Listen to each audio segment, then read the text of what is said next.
कृष्ण कृष्ण कृष्ण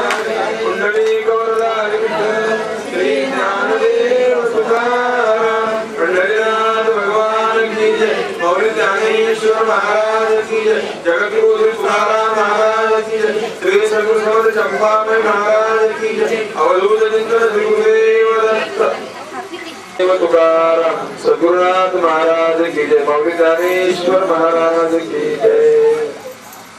निवृत्ती मनोरथी तैसा मी पूर्ण काम श्री निवृत्ती ज्ञानदेव म्हणे ओळीची ओळी आहे पहिल्या अध्यायामध्ये नमनाच्या ज्या ओळ्या आहेत त्या ओळ्यामध्ये ही मौलीची ओळी आपल्या गुरुचं महत्व सांगणारी ही अशा प्रकारची ओळी आहे वास्तविक अगदी 2-3 मिनिटांमध्ये करता आपल्याला आहे माऊलींनी हा सुरेख वर्णन केलं माऊली म्हणतात का चिंतामणी आली हाती सकळ विजयवृत्ती मनोरथी तैसा मी पूर्ण काम श्री निवृत्ती ज्ञानदेव म्हणे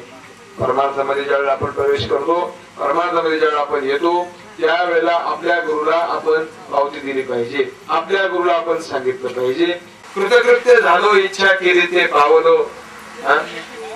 मग आता हे काय तुकोबरायांनी दिलेली ती कृतकृत्यतेची पावती आहे माऊलींनी आपल्या गुरूंना दिलेली पावती आहे की त्यांनी दृष्टांत ओळीच्या सुरुवातीला का चिंतामणी आली हाती ज्याच्या हातामध्ये चिंतामणी येतो त्याला चिंता राहत नाही सगळं जग या चिंतेने ग्रासलेलं आहे चिंता आणि चिंता याच्यामध्ये फक्त अनुस्वाराचा फरक आहे चिंता याच्यावर जर अनुस्वार गेला तर ती चिंता होत असते चिंता माणसाला जिवंतपणे जाळते आणि चिंता माणसाला मेल्यावर जाळीत असते महाराज सगळ्या संतांनी सांगून ठेवलं ठेविले अनंत तसे ती राहावे चित्त असू द्यावे समाधान चिंता होत नाही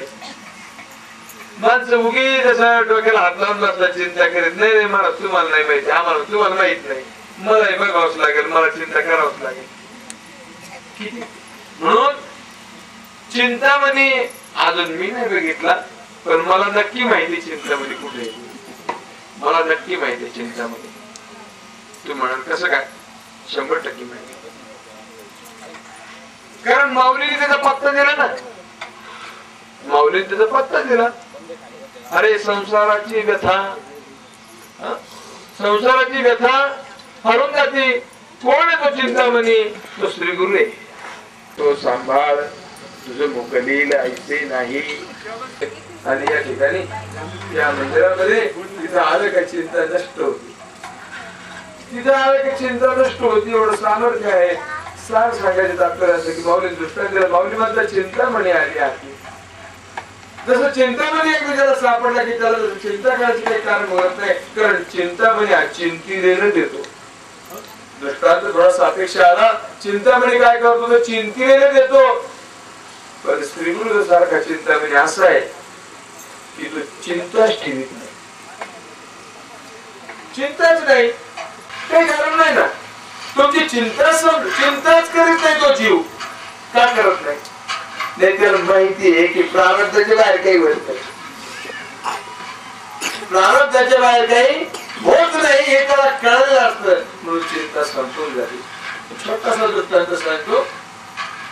राजा परीक्षितला सर्प चावणार आहे तक्षक चावणार आहे असा शाप मिळाला आणि त्याला सांगितलं शमिक ऋषींच्या त्या मुलाने किंवा तुला आजपासून 7व्या दिवशी सर्प चावणार आहे जागा झाला लगेच भागवत ऐकायला बसला मला माहितीच आहे तेव्हा मी कशाला चिंता करू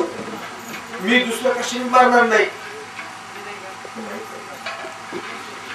मरण माझे मरून घेणे बदल केले आपण म्हणून माईंनी काय शिकवलेलं आहे माईंनी हे शिकवलं की मरायचं कसं आणि जीवन जगायचं कसं माईंनी कसं जगावं हे शिकवलेलं आहे तुम्ही आयुष्यात त्याला प्रतिकूलता आली होती पण कधीही त्या प्रतिकूलतेच्या आहारी गेल्या नाही तरी त्याने चिंता केली भली मोठी आंबळीची बाग होती सगळी आंबळी विक्री गेली सासऱ्यानी नाही म्हणलं बरं झालं उपरी गेली भगवत चिंतन करायला मोकळी झाली आता आपण म्हणू का नाही मित्रांनो तिथे यायचं म्हणजे काय करायचं गुरुकुल भागवत आश्रमामध्ये यायचं म्हणजे काय करायचं नाही काय इथे यायचं माहिती आणि त्यांचं जसं जीवन होतं तसं जगायचं तर त्यांचं दर्शन घ्यायचा फायदा आहे चिंताच करायची एकदा असं झालं विश्वास माईंना म्हणलं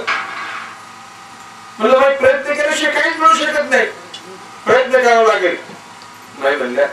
अरे बाबा प्रयत्नाने सगळं मिळतं असं तुला सांगितलं कोणी? काहीच मिळत नाही. काही वेळेला इतका प्रयत्न असतो पण वस्तू प्राप्त होत नाही. मूल होणं होत नाही म्हणून कितीतरी लोक प्रयत्न करतात, नाना प्रकारे देव देवलाच कर, आमक कर, तमक कर, काही आता सांगायसारखं नाही. आणि काहींचे असे की क्रिकेटची टीम आहे पण काय करावं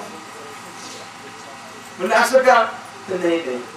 ते प्रारब्धच तसले, तुम्ही काहीच करू शकत नाही. तेव्हा मी माहिती म्हणलं की प्रयत्नाशिवाय नाही.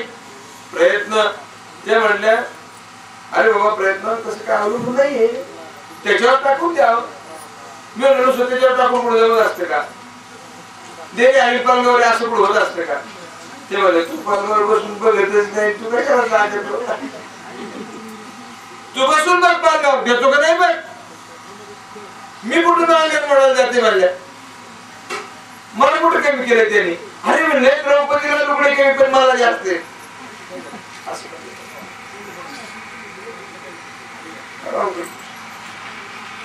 इतकं सुंदर जीवन जगतात.